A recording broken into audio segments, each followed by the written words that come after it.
Sebelum menonton, jangan lupa like, subscribe, dan tekan tombol lonceng. Selamat menyaksikan.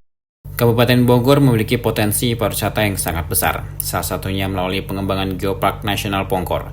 Kawasan ini menawarkan keindahan alam yang memukau serta nilai sejarah yang kaya, menjadikannya sebagai salah satu tujuan wisata yang menarik bagi wisatawan domestik maupun mancanegara.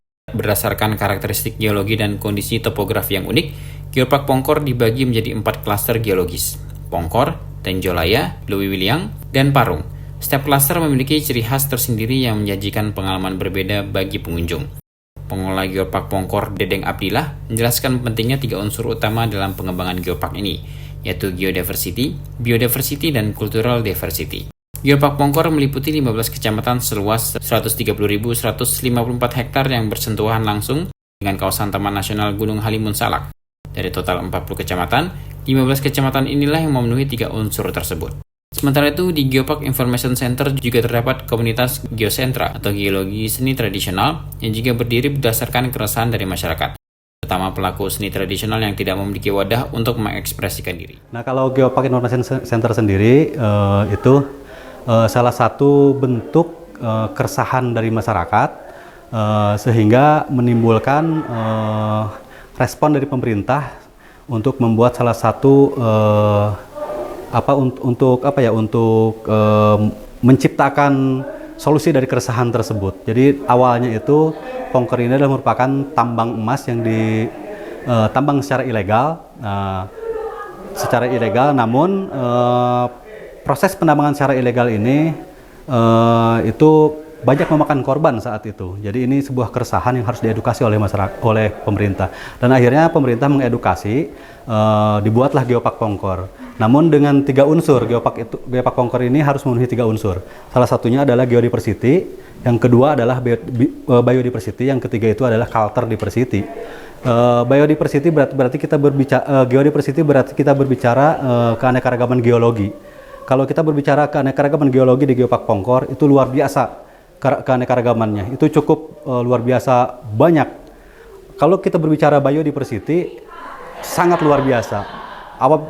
Kalau kita berbicara culture diversity, itu bahkan lebih dan sangat luar biasa lagi gitu.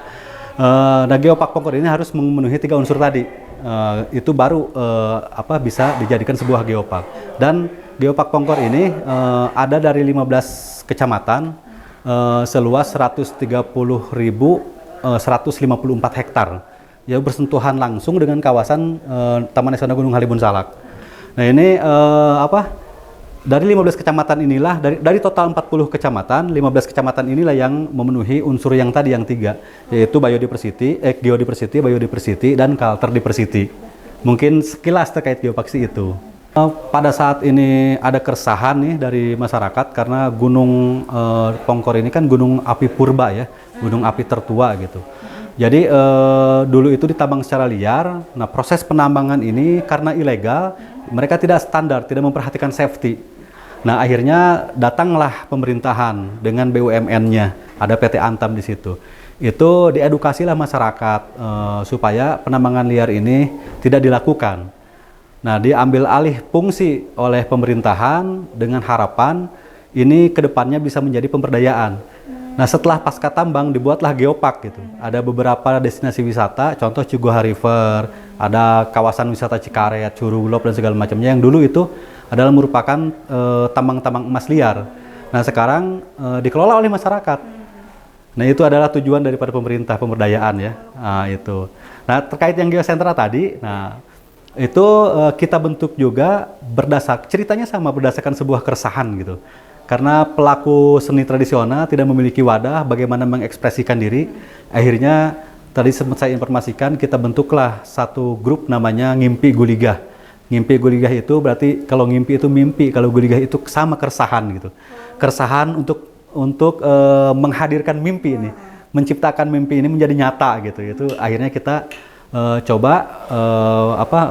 manfaatkan fasilitas dari pemerintah ini untuk mengekspresikan apa yang kita harapkan di seni-seni tadi.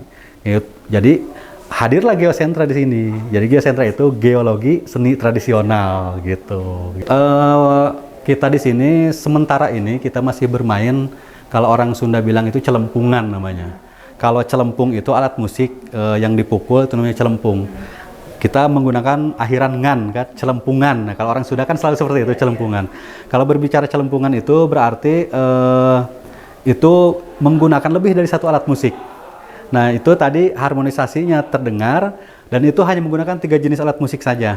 Ada celempung, ada karinding, ada bangkong reang.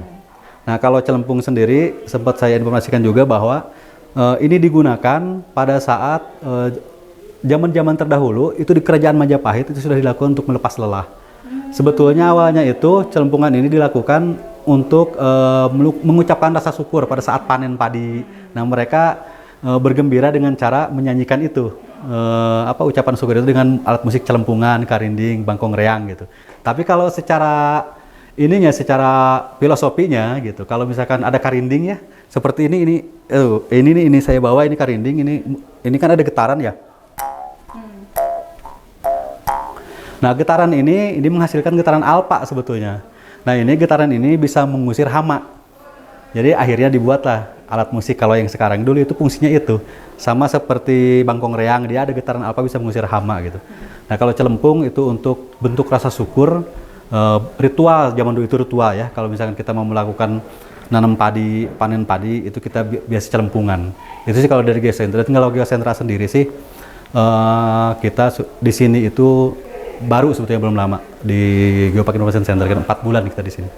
Karena kita di luar sebetulnya latihannya. Para tamu yang datang di Geopark Information Center ini juga bisa menyaksikan permainan alat musik tradisional seperti celempung, karinding, dan lainnya. Tim Eljon Media laporkan.